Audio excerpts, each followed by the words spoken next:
All right, Michael, how's it going? Thanks for joining us. Oh, thank you for having me. Before I forget, big shout out to the Amish Inquisition, who I heard your Amish. episode with them. It was fantastic, and Oh, they connected us, and now I listened to your audiobook, the oh, visions of Atlantis, reclaiming our lost ancient legacy. It was really awesome. I loved it. oh, thank you. So yeah, Thank you. yeah, this will be fun. We've done a few different shows on Atlantis. Some people have views about all different areas of where they are, but I think yours was a real unique look because you kind of went a different way, right? Do you want to talk about maybe how you chose to go the route you did on your book?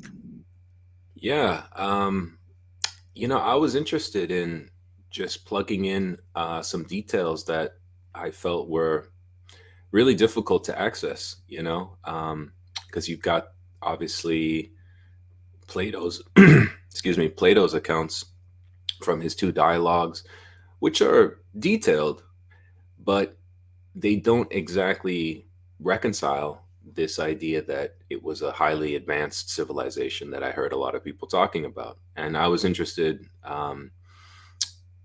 as a historian myself, in okay, when did this Atlantis was more advanced than us idea come into the discussion? And then is there any evidence of that I can access? And, to do that, you have to tap into things like remote viewing, things like past life readings, or in the case of, I think, the strongest evidence, um, it would be clairaudience, which is, essentially hearing voices, which I understand people's reservations with, but I would urge anybody, read the chapter on, my analysis of the channeled book, A Dweller on Two Planets, which was channeled in 1886 and is describing not only current geological findings that were not known in 1886 about North and South America, or the, say, Younger Dryas impact theory, which was, very few people were actually talking about that at that time, and describing high technology, you know, basically flying machines, crystal technology, and why that technology was lost before the final destruction. Which I've always said, when people say, well, how did they go from, Star Wars to the story Plato was telling? Because in Plato's story, they're sailing in triremes. It's basically he's describing a Bronze Age society, albeit in a lost megalithic capital city and things like this. Well, that book explained it because he said, look, at the end, the final millennia, society devolved and people forgot how to build the phones, the holographic projectors, the flying ships, and basically regressed to this Mad Max world that, I would argue Plato was himself chapping into from the story that the Egyptians gave him, who I think there's overwhelming evidence are the descendants and a remnant colony of these people. And according to their own stories, that's the case. So that's not my opinion. That's what the Egyptians, anecdotally and in the Turin Kings list themselves, suggest that they came to that region after and during the kind of final destruction, which itself was not, I think, literally in a day, although perhaps there was one day with a lot of destruction that was captured. But according to my investigation, was, took place over many centuries, actually. And I think it's important to, the details really matter in this story, because just from um, the word Atlantis, I think a lot of people just think literally that there's a circular city, and if you find it, you have found the entire story. And even in Plato's account, he's not talking just about the capital city, which is circular. He's talking about a mid-Atlantic island, large island, probably larger than England or around the same size, that had control over other islands and dominion over the Mediterranean, and was aware of the North American continent and was a military industrial empire, according to Plato. So when people say, well, you know, it's in the Bahamas, it's in North America, it's in Mauritania, it's in Egypt, it's in here, it's like, well, if you're looking for evidence of the Roman Empire and you find the Colosseum, does that mean you found the Roman Empire? No. It means you found the capital city of the Roman Empire, but you're going to see ruins in Carthage. You're going to see ruins, in Gaul. You're going to see ruins in England.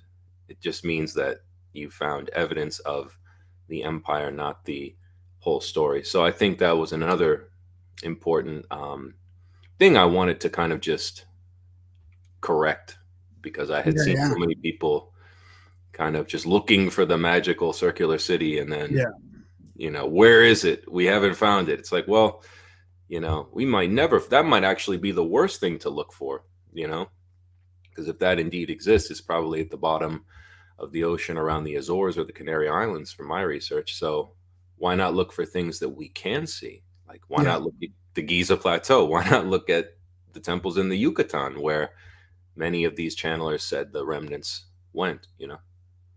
So, can you get into that book a little bit more? Because I think that's one thing that's sort of lesser known about the whole thing, and you kind Yeah, of mentioned it's almost like a modern Star Wars tale in a way, but it it's is. go back and you found some stuff that's sort of directly correlated to what you were looking at on a map, and it's Yeah. interesting the date because what really shocked me over the last couple of years I was reading all these books from the 1800s, like narrating Blavatsky's books, like Isis Mm, Unveiled and The Secret Doctrine, and I was quite surprised how she was talking so much about giants and ancient megalithic cultures in Atlantis and Lemuria, and I was like, I kind of thought that was more of like a modern thing, that we were all just sort of like it's kind of a modern mythology. I didn't realize it went back sure. to the late 1800s, but that's around the same time this guy wrote his book. Right. Yeah. Do you think, like, do you think he knew about Isis Unveiled? Did he read some of that theosophical stuff at all? Or Absolutely not. I mean, there's almost no chance that, Frederick Oliver, a 17-year-old kid who, lived in 1882, I think he was 17 in 1882. I mean, the chance that he was reading Madame Blavatsky in the front, the frontier, the Wild West in Eureka, California as a minor, I really would be shocked. If you could even find a copy of that book, I would be, but it's possible. But, but not he that he says gives things. away any details, because it might just give him sort of the idea that there's something there. But I mean, he gets into all the details, right? Look, it's possible, and I even say that in the analysis. I list everything he could have read. So for example, Ignatius Donnelly's "The Antediluvian World" came out in 1882, I believe, and so when he started channeling this book, "A Dweller on Two Planets," 4 years later, it's technically possible he could have read, a congressman's, story of Atlantis. The only problem is, nowhere in, Helena Blavatsky's work or Ignatius Donnelly's work do the authors provide even remotely as much information on the high technology. That's nowhere in the antediluvian world. And if Blavatsky talks about it, it's like high mental faculties. She's not describing like the technology, like this is how the flying ship works, this is how holographic handheld projectors work. She's not talking about anything like that. So to me, the story of the high tech Atlantis really begins with this kid's channeled story, A Dweller on Two Planets, which, he claims have, been receiving the voice or the messages from a, spirit or consciousness that was, coming to him from Mount Shasta, because he lived right next to Mount Shasta, which is, again, a strange kind of sacred site in Native American culture, and with many, members of spiritual movements today. Some strange things have been reported around there, like it's some sort of energy, center, sacred site, like a Stonehenge type thing. So that was interesting, and the voice basically tells him, "Look, I want you to tell my story of my past in Atlantis." And what's really interesting is, the kid himself resists really doing it. Like, I mean, as anybody would that's receiving messages that's never received messages, the kid thought he was going crazy. His parents were really concerned. He lost a bunch of friends.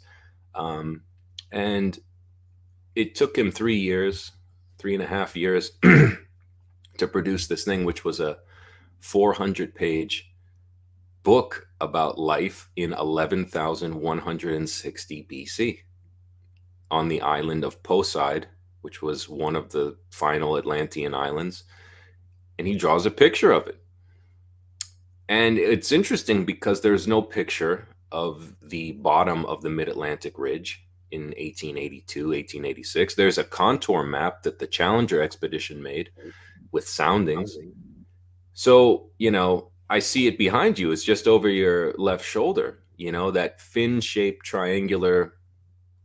Right. So here's right I there. just share my screen. Is this it here? Like right here? Yes. And Yeah.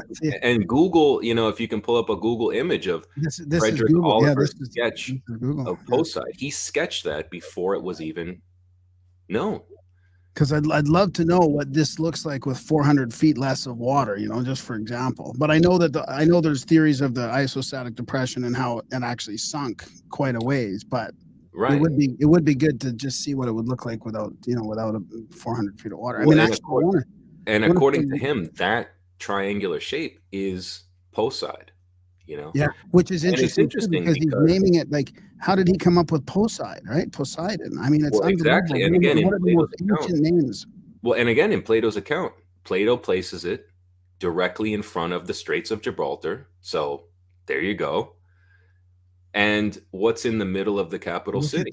Look at that. Temple of Poseidon. I mean, look at what if this whole thing was like, Yeah. So it's like, when people say, well, where is it? It's like, well, one of the islands, Poseid, is probably right there at the top of what Ignatius Donnelly, even he believed that as well. He said that in his book. He said the Azores are the most likely place that Plato was describing. So do you think those were little plateaus and stuff, like you think with the whole isostatic depression thing, and that even those plateaus that are, I forget what they are, but I want to say they're a couple thousand feet down now, right? Yeah, that's what I was thinking. 1,000 or 2,000 feet. Yeah, and that's also where a giant pyramid underwater was found. By Diocleciano Silva, a Portuguese fisherman, who has a picture of it on his depth finder, and that account was just kind of, he's using faulty equipment. And it's like, well, no, he's not. I actually tried to get in contact with him and had a friend on the Azores who went and tracked him down and confirmed that, no, it's not fake. He really did, have this. And I'm a fisherman, so I looked at the depth finder myself, and I know the difference between a reef and a perfectly cardinally aligned pyramid, and there is one at the bottom of the Azores off the island of Terceira. So it's like, there's even more evidence. Also, in Frederick Oliver's account, he says, this was just like Plato said, this is an empire that spanned multiple continents. Yeah. And he talks specifically about North America in a way that's really interesting. Like, he has an entire theory of how the Grand Canyon was forged. And he also, as a 17-year-old kid with no geological, no ability to confirm these things, he's talking about, did you know there used to be an inland sea here? We used to call it Lake Mitti, in Arizona. And it's this incredibly detailed account. And it's like, well, that's true, and on and on and on. All these things he talked about, talking about, well, we're flying now in our cigar-shaped aluminum flying craft that can go underwater and in the air, and we're stopping at the copper mines in Lake Superior. Wow. And it's I want to just show everybody this before we move off the ridge, because the mines is fast. The other fascinating part about it. But you referenced your thing on your website here, Visions of Atlantis. Like, this map really shows a lot. I mean, it's unbelievable. Where did you get this map from? And look at how massive that whole mid-Atlantic ridge is was this just without water, or? Well, I mean, that's the thing. It's always speculation, and it's always, opposing theories of how much of that was above water. I think certainly, at least in the 50s, from my research, with the people that created that map, like Maurice Ewing, I think that's where I got it from, who was one of the first to actually map the bottom of the mid-Atlantic ridge with Marie Tharp in the 50s and 60s. They actually were really surprised because they said, there's certain aspects of this that don't make sense. Like when they did a deep sea sounding and they found, freshwater diatoms and stuff in the middle of the Atlantic Ocean. They're like, this isn't a deposit from a glacier. This actually was above sea level at certain points in the northern part of the mid-Atlantic ridge 12,000 years ago. And it's like, well, that puts us back to the same time Plato was talking about, the Younger Dryas, extinction event, if you want to call it that, or, just the end of the last ice age, when the entire contours of the northern hemisphere, probably the world, were fundamentally changed. And so it's interesting because Plato, writing in 360 BC, somehow guessed, when people say this is fake, he somehow guessed from the Egyptians who told Solon the story that the ice age ended around 9600 BC, which is exactly when he places the final destruction of Atlantis. So how did he know that in 360 BC? That was not known in 360 BC. How did the Egyptian priests know that a comet hit the earth? It's what he tells Plato in the story. He's like, you have a myth of Phaeton. It's not a myth, though. It actually signifies when celestial bodies descend on earth and burn everything up.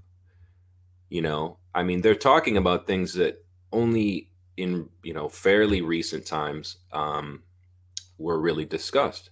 The comet impact theory in my investigation was actually proposed in the Enlightenment by one of Voltaire's friends, Gian Rinaldo Carli, in the mid 1700s. Actually said, I think a comet hit the earth and ended the last, civilization that existed here. And he cited Plato in the 1750s. And then other people ran with that until you've got things like, James Kennett, who found the nano diamond deposits, and Graham Hancock talks about that. And, it seems like a comet definitely did hit the earth around that time. Well, and there's a lot of mainstream acceptance around, us in Canada being under a mile or two of ice, right? Only 12,000 years ago or whatever. And the all the megafauna extinctions. I mean, exactly. Randall Carlson. We do tours with Randall Carlson around the Scablands of Washington. We have one coming up in Montana and September 19th, where he takes us around all the landscape, going over like what happened in that flood. Yeah. There's a lot of it that's similar to the mainstream, but there's a couple main things that are different, that he doesn't think it all came out of the Lake Missoula. He thinks it came down from Canada. Yeah. And I remember reading some of the things he wrote about that. And, his pictures are really compelling because it's like, it does look like a bunch of debris and ice flows just gouged out that area like a huge claw coming from. It makes perfect sense, and if the comet, let's say, hit the actual ice sheet, well, then that's why we don't have an impact crater,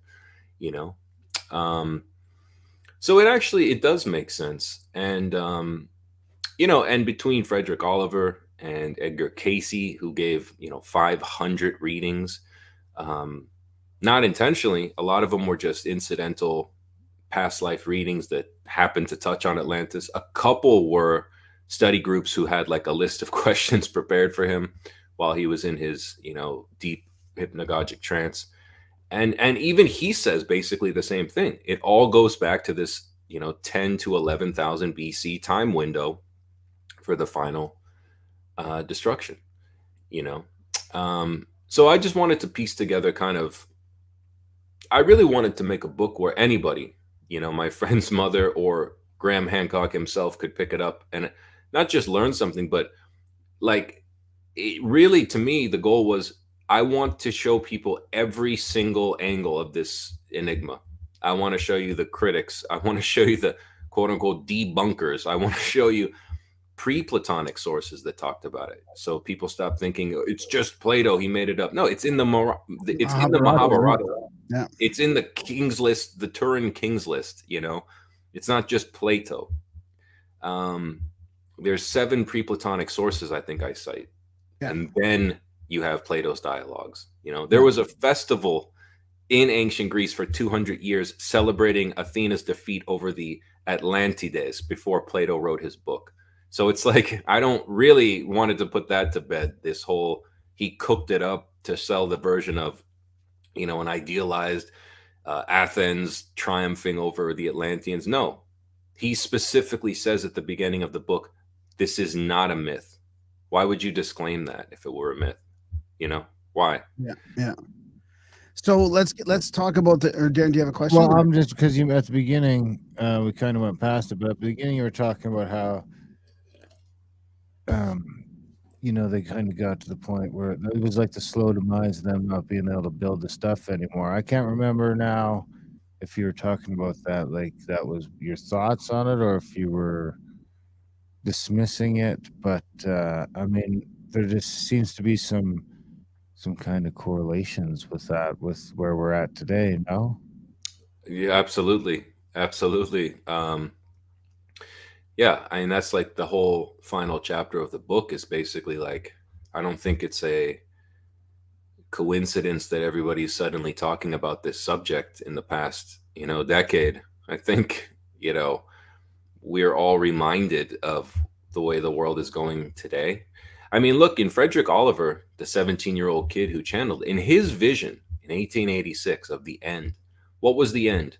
The end was basically the World Economic Forum of Atlantis abandons everybody and turns into, in his words, electricity and elemental forms of life, and abandons humanity. Wow, so that's crazy. It's kind of like a transhumanist ending for him. And they basically, he says, over 800 to 900 years, society forgets how to make the phones, the flying ships, the infrastructure, the internet, which he accurately describes in 1886, which is interesting. And he says basically the society began doing human sacrifice and sex rituals and all this weird stuff in these formerly sacred temples, until finally, he doesn't specifically explain how, but he says, you know, a cataclysm destroyed the civilization. And, you know, the group of people that, you know, used to hold up the world, which is interesting because that's what Atlas, the Greek god, does. And that's also what the Aztec god Atlanteotl, halfway across the world, they have the same god holding up the heavens in the Aztec myths and in the Greek myths, which is supposed to be impossible since, you know, Columbus discovered the new world. But he says that symbolically Atlantis held the world aloft in the arts and sciences, you know, until it was eventually this debaucherous Mad Max world that was just trying to survive at the end. And I think that's the civilization that, or the part of the civilization that Plato was describing, was the final centuries, you know, of this culture that over many different iterations and governments and races, even, because this was a multicultural world with people traveling all over the world and trading and meeting with people. So it wasn't just like one group of people that, according to Edgar Cayce, had been around for nearly 250,000 years. Yeah, which is hard to believe. Did that 17-year-old say that that the collapse of humanity was related to the cataclysm itself? He said they started. He says that the apex. This is what Frederick Oliver says. This is, since you asked. He said the apex of human achievements in the arts, sciences, spirituality, and just pure technology was around 11,000, or actually he said it was around 10,600 BC. He's like, that was the absolute apex of technology. And then over a couple hundred years, that was all lost. And by, you know, 10,300, 10,400, we had devolved back to basically what we would call ancient Greek technology, chariots, spears, sailing vessels, and things like this. Because So, because people, you know how you hear sometimes people saying that it was them, like it was the devolution of the humanity that caused the cataclysm. You know, like they brought their own destruction. Like, but I almost hear like you're saying it's almost a coincidence in a way that after they well, kind of. is it a coincidence? I mean, I don't know. Like Edgar Casey said, there were 3 destructions. The first in 50,722 BC, the second in 28,000 BC, and both of those were human caused by a misapplication of technology involving. Oh, that's what I'm thinking of. Probably. Yeah, in the first 2 cases, according to Edgar Casey, the first was basically some sort of, well, he was writing in 1932, so he's got only so many words he can use, but he basically describes like he calls it a stratospheric weapon that was used to try to start limited volcanic eruptions. That was its intent, was to use this stratospheric weapon to trigger limited volcanic reactions to stop the spread of the megafauna that had been overrunning the earth. That's what Edgar Casey said. Wow. And it went wrong, and it actually destroyed the large continent of Atlantis, which he claimed went from the Gulf of Mexico. Basically, the whole top chart of that map I showed you used to be the continent of Atlantis, say in 55,000 BC, which is why you find like a sunken city off the coast of Cuba or the Bimini Road, perhaps, and then also things all the way on the other side, because according to Edgar Casey, it was first a huge continent.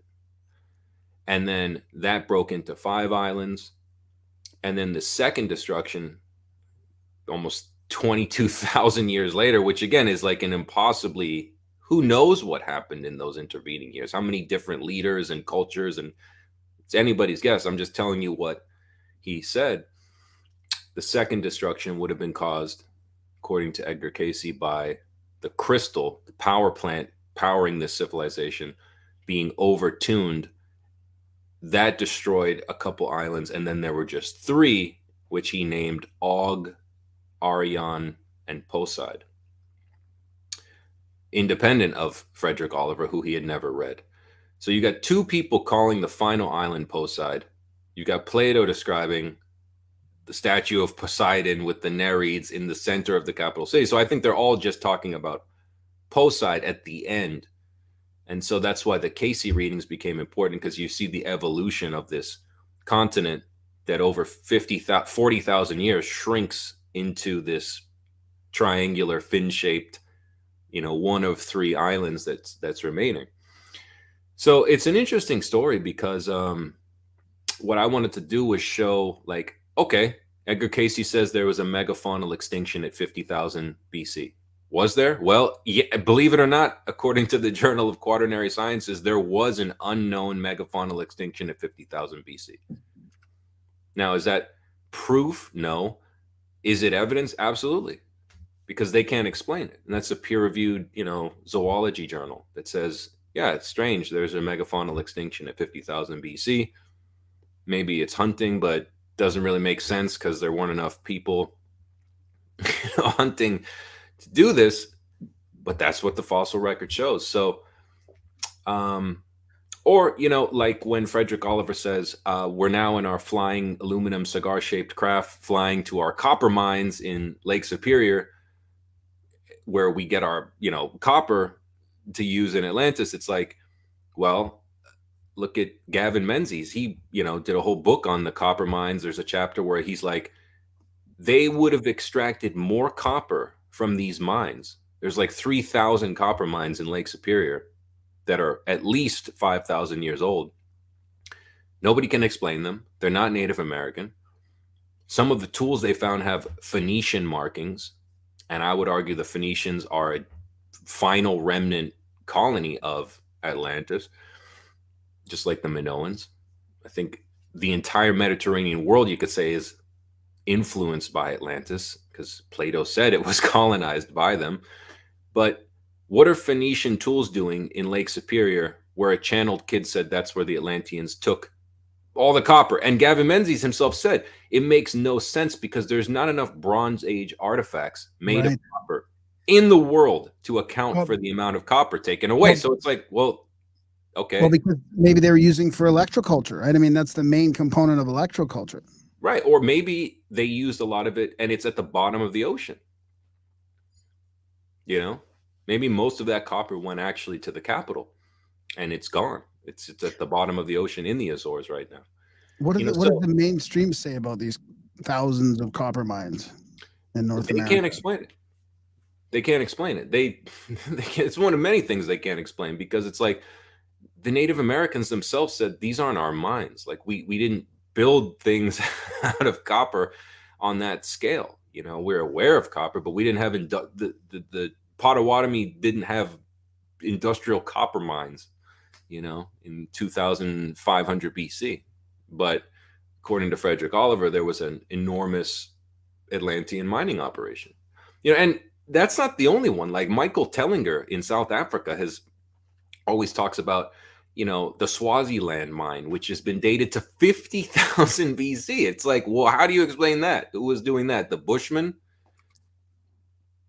You know, it's just, I'm not saying it's all related. It's just there's a lot of anomalies on industrial scale.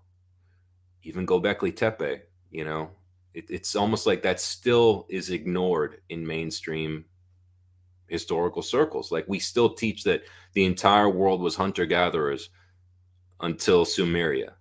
And it's like, well, we've dug up Göbekli Tepe. We can't say, well, where is the evidence? It's like the evidence is pretty clear that that's at least 10,000 plus years old, probably 12,000 years old.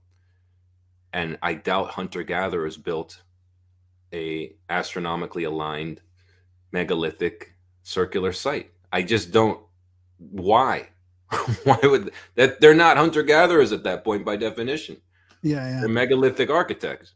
Do you think that? So does the Giza Plateau fit in with like the previous dates of Atlantis? And is there other megalithic? Like, do you think there's stuff all over the world then that would fit in with that timeline? If you really just to speculate, even it all makes sense. You don't even have to speculate. You know, Robert Bauval, I think, pretty conclusively determined that the Giza Plateau, the three pyramids, are aligned to the constellation Orion as it would have appeared in the sky around 10,450 BC.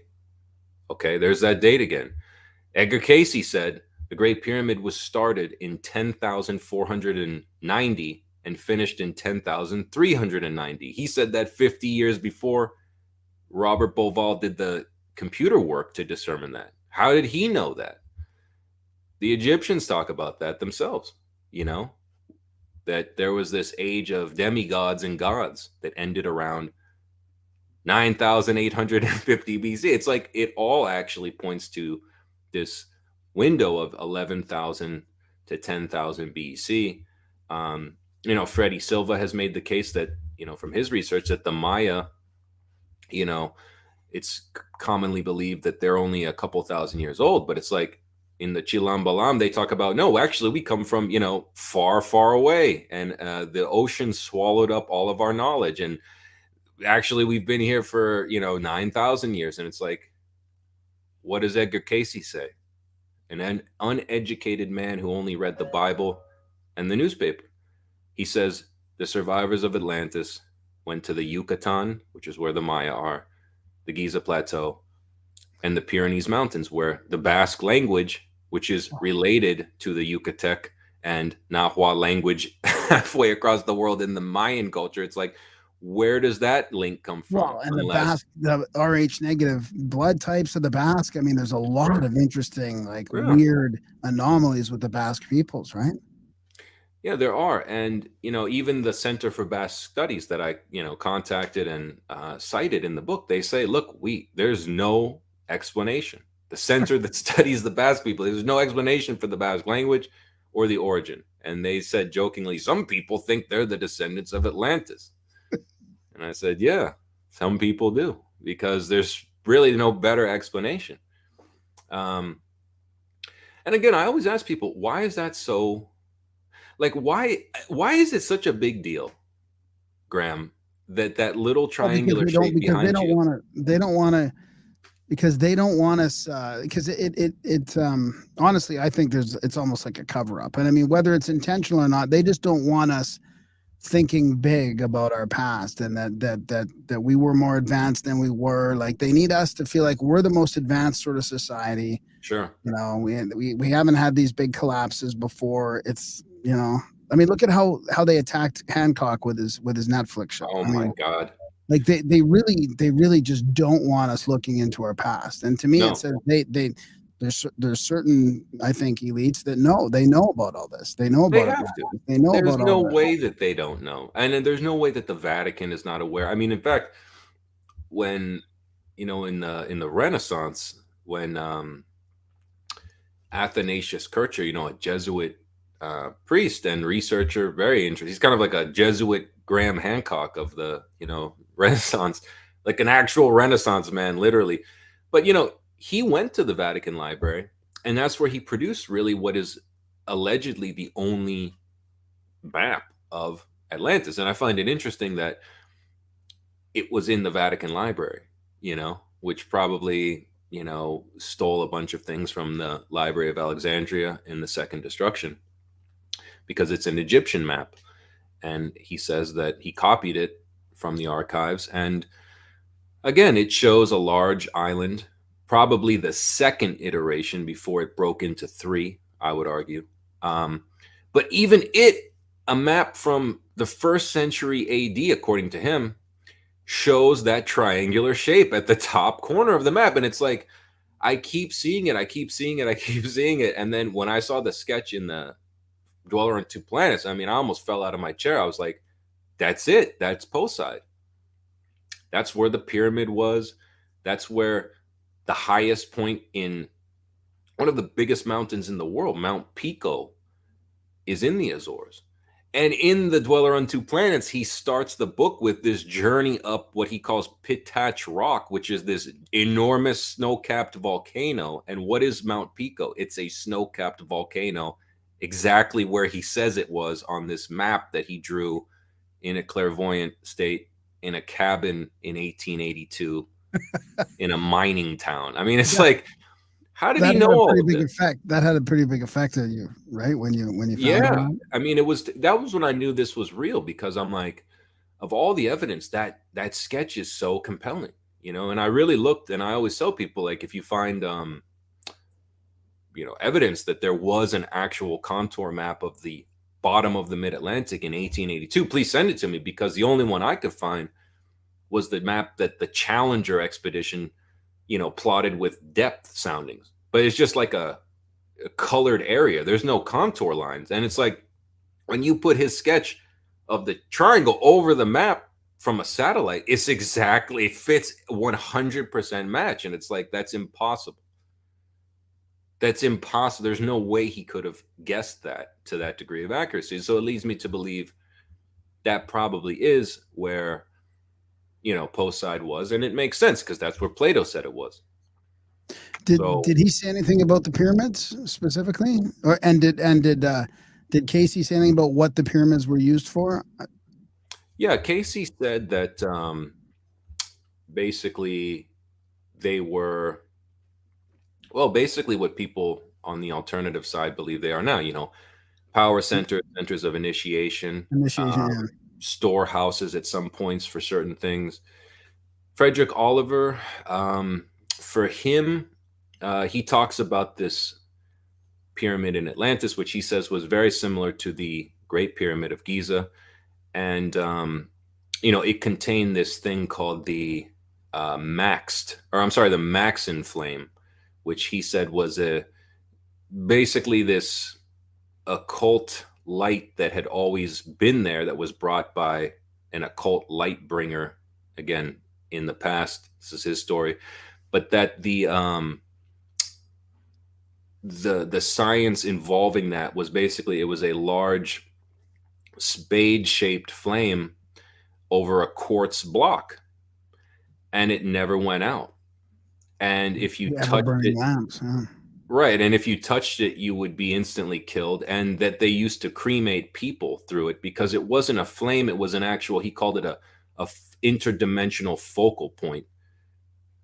And he said that it was basically like in his science, which he explains in like 25 pages, the science of Atlantis, which sounds like something Tesla wrote or something, is unbelievable.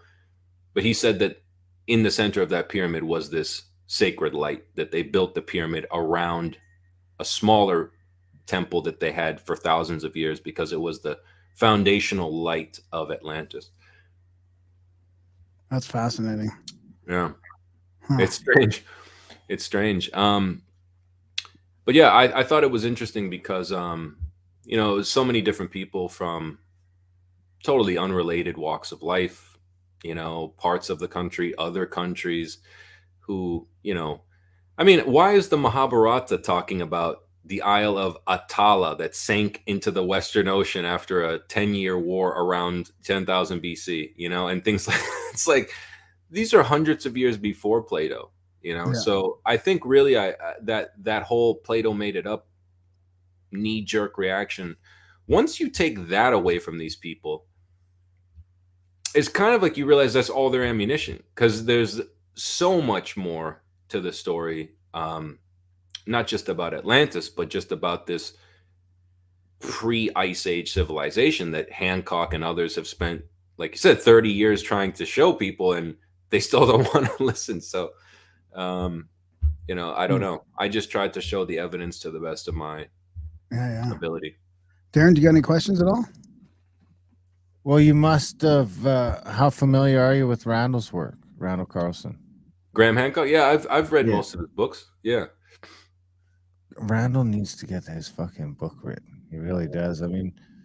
Because I guess the thing I have the biggest trouble with is it's just so far down there. It really relies on that, on something, right? On isostatic depression, or I don't know what else. Maybe the expanding Earth. That could do it too. Maybe I'm not sure how, but I guess if an Earth was expanding, it could do that by ripping some of that upper ground down too, right?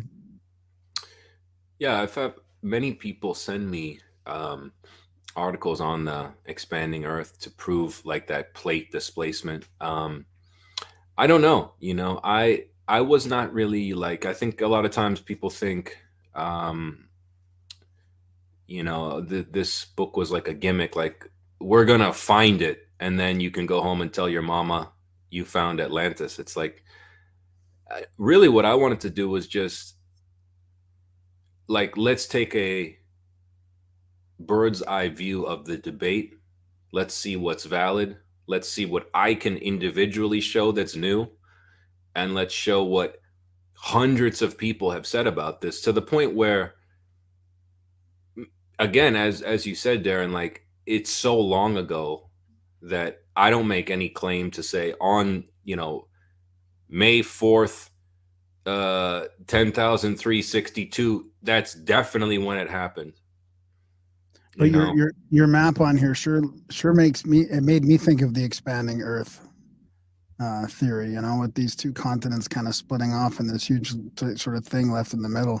Well, if you look at all the continents, it's kind of like they all fit together in a puzzle piece if you squeeze them back. It makes sense, I think, especially west coast of Africa. And I don't even think that's debatable. I think that's understood. It's just like, we don't like, it's kind of like a geologist I cited who's talking about this inland sea that used to cover most of Arizona, which we call today Lake Bonneville dry riverbed, or dry lake. And it's like, he even says this, he's like, few people could imagine that there used to be an inland ocean bigger than Lake Superior in Arizona. And he's like, this isn't in the Jurassic period. This is 10,500 years ago. Like, few people can imagine that the world was like, there was an ocean in Arizona and where you're living is 2 miles of ice. You know what I mean? Like, very few people. That's hard for me to believe. Like, not too long ago. Not that long ago. Like 120 grandmas ago. Exactly. Oh, dude, you got all your little. They just don't work. Exactly. The grandmas, the units. But yeah, it wasn't long ago. In the grand scheme of things, it was really you know, not fucking long ago. It's a long time for all that ice to go at current rates. I mean, they say the glaciers have moved. I don't know. Maybe they have. It seems like they go kind of back and forth. But even if they have moved, the percent they've moved since we started measuring them is not enough to say where all that other shit went. You know what I mean? At that rate, it would take 1,000,000 years for those ice sheets to melt. Right. No, and I think what you said at the beginning, like, it actually all makes, I always tell people, like, what you said with the scablands, it's like the alternative, and I hate that word because to me it's just evidence that's compelling or not. I don't believe as a historian myself, I don't call I'm an alternative historian. No, I'm just a historian like anybody else, and this is a valid topic. Just like Carlson, why does he have to be a catastrophist? He's just a professional researcher who's doing his job. And if the evidence suggests catastrophism, then that's what it is. But it's like, it makes a lot more sense, especially Yeah, I mean, color pictures. especially now with the mapping, like he's pulling up all the USGS stuff, and like this is just Google, right? And this is showing the lobe right near where we go. This is kind of where we travel around here, but this is like the lobe of the glacier.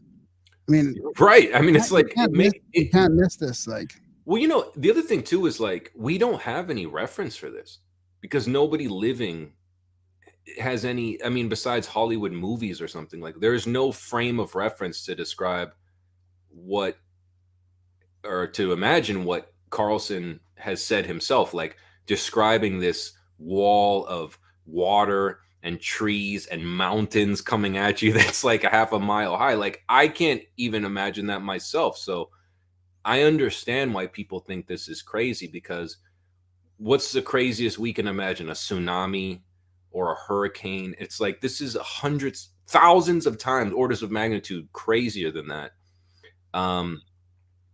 So I get it. And if that did indeed happen, we're traumatized by it at an epigenetic level. So we don't want to talk about that.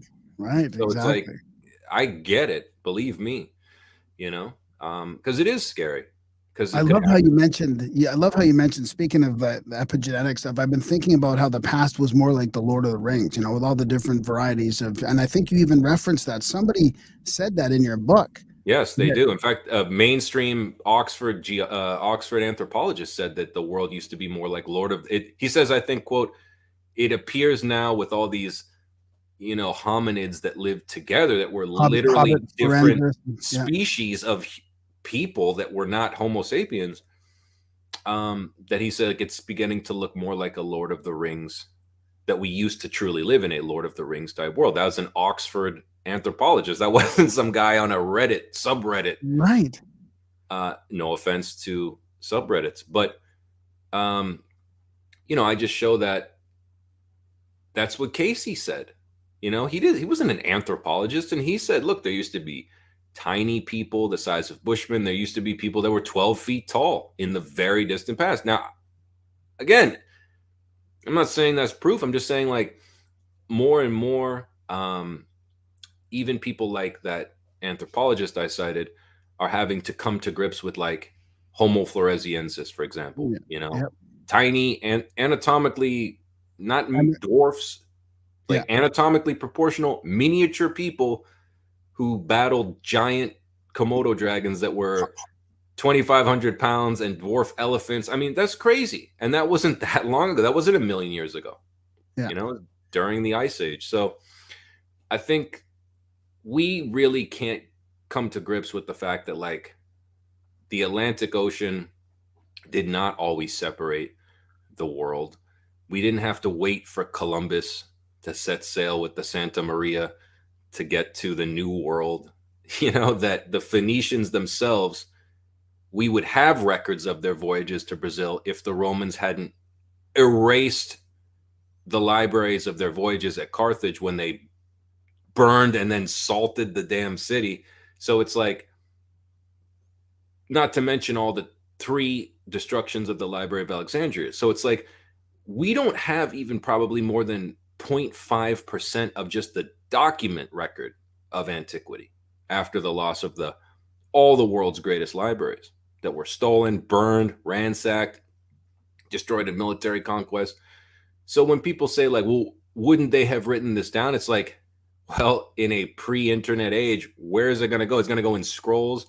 And if anybody knows, it's like, it is in the Vatican. If anybody knows, it's them.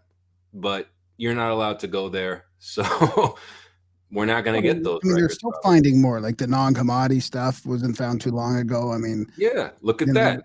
You know, and again, it's like that was a pure, I talk about that in the book, but it's like that's a pure, complete chance find. I mean, it's like a 1 in a million find that those people found those. And look what that did to Christianity. I mean, it's unbelievable. And so it's like you're presuming we have dug every surface of the earth.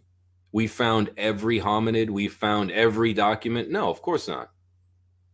You know, and have we done sonar scans of every region of the mid-Atlantic? No, we've done very few, if any, you know? So I think it's like the search has just begun, really.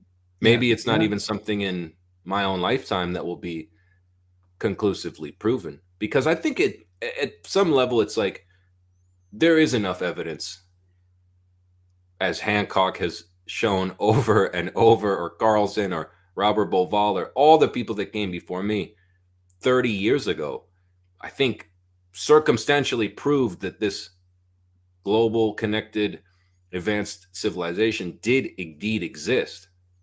It's just now you're fighting, like you said, the pushback of these debunker weirdos, these Michael Shermers, these, to me, charlatans. They're not intellectually honest people. They're ideologues, you know, that don't even engage with the information that's new, you know, or they call you a racist or this or that. And it's like, it's just kind of silly to me that you even have to engage with these people.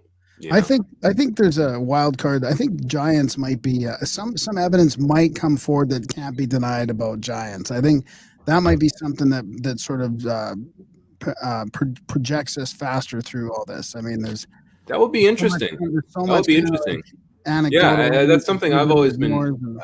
I always liked like Jim Vieira's work and people like that. Fritz Zimmerman with the Encyclopedia of Giant, and it's fascinating because it's like I've never seen a giant skeleton, you know, in a museum myself.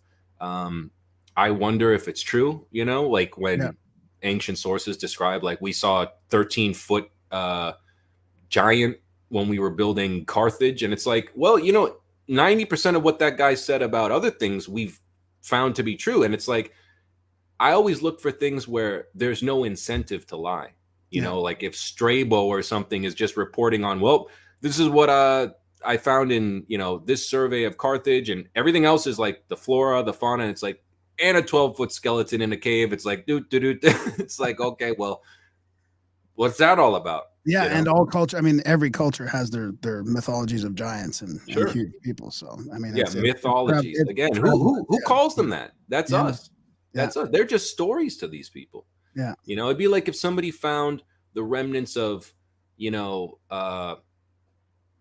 North America in 2,000 years after a cataclysm, and it's like, oh, you know, you're just talking about the myth of, you know, the airships, you know, the myth of the submarines that they had, the myth of the star weapon that could destroy life on Earth. You know, it's like, no, these are just technologies we have, or things that we wrote down and described. So, you know, I mean, I know there is like a physiological limit allegedly to, I think when a person becomes over even like 9 feet tall, it's like circulatory system and again, it's like I don't personally, I don't care if there were or not giants. It's just like, I don't care personally, believe it or not, if Poseid indeed is on the map where I said. I'm just like looking at the evidence, and it convinced me that this is real.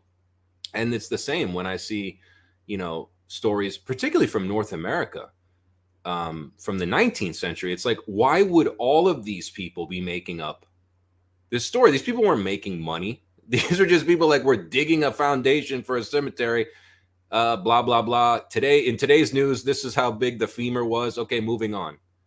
It's not sensational. It's just No, like, and it might have been different atmosphere back then too. I mean, there was the megaphone as well. I mean, there might have been different things, right? So, yeah. Right. Yeah, and I think that's a very important point. Like, not just with the density of the atmosphere, but with the geography of the continents. You know, like, we need to really kind of stop looking at the present map and saying, well, where is it in the, I mean, Rudolf Steiner said that, and he used a Theosophical Society 4 maps that I showed, that again, they're not like ancient source maps. It was just like the Theosophical Society created their version of what the earth looked like from the past million years. And basically it's like a much closer, and then it's after the breakups, you've got the kind of current contours. But that's why Rudolf Steiner says you need to stop looking for evidence of Atlantis only in the bottom of the North Atlantic. You might as well look in Tennessee or Brazil or Montreal. You know, you just as well find it there, because you're talking about wildly different contours. You're talking about the Sahara Desert was a verdant meadowland with lakes. Egypt was a verdant meadowland. Siberia was temperate. Canada was under an ice sheet. Antarctica was getting temperate. You know, it's like, I don't think people realize that. They just go, oh, the map's brown now. How come there's a Atlantis in the desert? It's like, well, it was a river system at the time. It wasn't a desert. So, you know, I'm not saying the reshot structure is an Atlantean city. It could be. Randall Carlson thinks it's natural. Okay. Again, I don't put all my eggs in like, it's right here, because this is a global thing. You know, Atlantis itself, according to my evidence, existed concurrently with other advanced, medium, and primitive culture. Just like basically the same world that we're in today. It is really not that different, folks. You know, it's just they use different energy and perhaps had reached a higher level of technology. And spiritual technology. And spirituality. Yeah, and evil as well. I mean, you're talking about human cloning, genetic human animal mutation, sex trafficking, human sacrifice. I mean, you've got Epstein basically in that. One of the Casey readings is basically describing an Epstein in Atlantis in one of the readings. It's a disturbing reading, what this guy was doing, and, you know, cloning sex slaves and making them to his taste. And it's like one of the weirdest readings Edgar Casey ever gave to this guy. And he's like, learn from your lesson, man. He's like, you were a Persian slave trader, but in Atlantis, you were doing the craziest stuff with these women that you could create to your taste. And this is how you did it. And it's like, you know, it's just, I think it's much more of a contemporary story than this fairy tale. It's actually just kind of like what we call Star Wars, you know, which again, you know, begs the question, because all these readings were done many years before George Lucas ever came up with the franchise, and they're talking about the franchise. So it's like, and there's very little evidence that Lucas used the Edgar Casey and Frederick Oliver readings to make the franchise, you know? So it's like, perhaps we all are tapping into some lived reality. You know, that's what Tolkien himself was a huge believer in Atlantis. He used to have dreams about it. And he based the island of Numenor off of Atlantis, according to a letter he wrote to a fan. So, again, I think it's interesting that the two biggest science fiction franchises in the world are describing what Plato, Edgar Casey, and others have said was real. And I think that's why we're so drawn to them.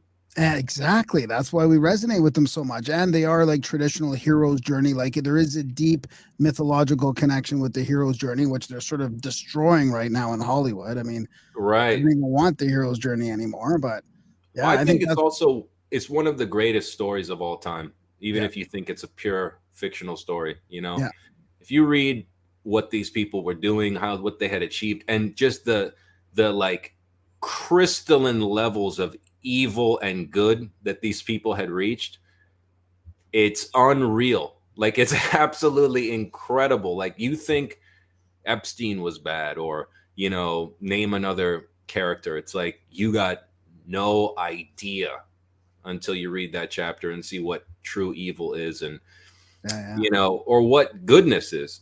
You know, you think, you know, this leader or that leader was the greatest. Well, think about, you know, one of these women in the book that does a certain thing, and it's like, and you know, I think it's basically, it's today on extreme mode, unchecked. Yeah. You It's know, a warning. it's kind of like it's a warning where we're going if we don't. I don't know. So, but yeah. Any final questions I got about? Well, no, we should. Yeah, we know you got to bounce. So maybe just where we can find your work and stuff. I'll put links in the show notes. But yeah, just say where we can find it all. Yeah, sure. You can find it on Amazon, and you can buy it from Barnes and Noble as well, and in English or Spanish. Actually, just finished the Spanish edition, came out. Yeah, and you can check out. You can check out if you want to contact me or look at any of the maps, or actually, I have links to A Dweller on Two Planets if you want to read it. It's a common public domain book. Yeah, so you can read it on my website at michaelleflem.com. Awesome. Perfect. Do you have any social media or anything like that where people can stalk you? Yeah, just LinkedIn and Facebook. Yeah. All right. Right on, Michael. An hour has flown by. Yeah, thanks, buddy. Yes. This is great. Yeah, this has been great. We know you got a class right away, but we'll have to do this again down the road, and maybe we can get you and Randall on together. No, I really appreciate it, guys. And yeah, I'd love to come back, and thank you so much for having me. I had a great time. Thanks, buddy. Have a good class. Yeah. Okay. And that was a chat with Michael LaFlemme. What'd you think? Man, flew by. That was great, man. I mean, honestly, I really loved his audiobook. I recommend it to everybody. It's he did it in a unique way where a lot of the you know, the quotes from Plato and other people are kind of done in a theatrical way. It's pretty cool. Yeah. I like it. I like the Atlantis stuff. It's always fun. It kind of fits in maybe with the growing earth, you know, all sorts of fantastic little rabbit holes to go down. And you know, we've heard Atlantis a couple of times now. It's Atlantis or Egypt, you know. It seems to be like those are the two real contenders, if it wasn't just this whole worldwide thing. Yeah. I wonder if that book's on audio too, that channeled one. Channel. Yeah, we should add that to the list. The list? What list? Big thanks to Michael for coming on the show. Big thanks to you guys for listening. Even bigger thanks if you're a supporter, as we've been sort of harping for the last few weeks. It's never been more important to support. With the audiobook hiatus, we find ourselves with our pants down. Grimerica.ca/support, guys. If you can, when you can. Grimerica.ca for everything else we're up to. There's only a few spots left for Montana, a few spots left for that great Canadian adventure coming up in November, 9th to 12th. Of course, you can get into Canada without shots now. So if you want to come check that out, all that stuff's over at contact@thecabin.com. And then we love you guys. Thanks for listening, and we will see you next week.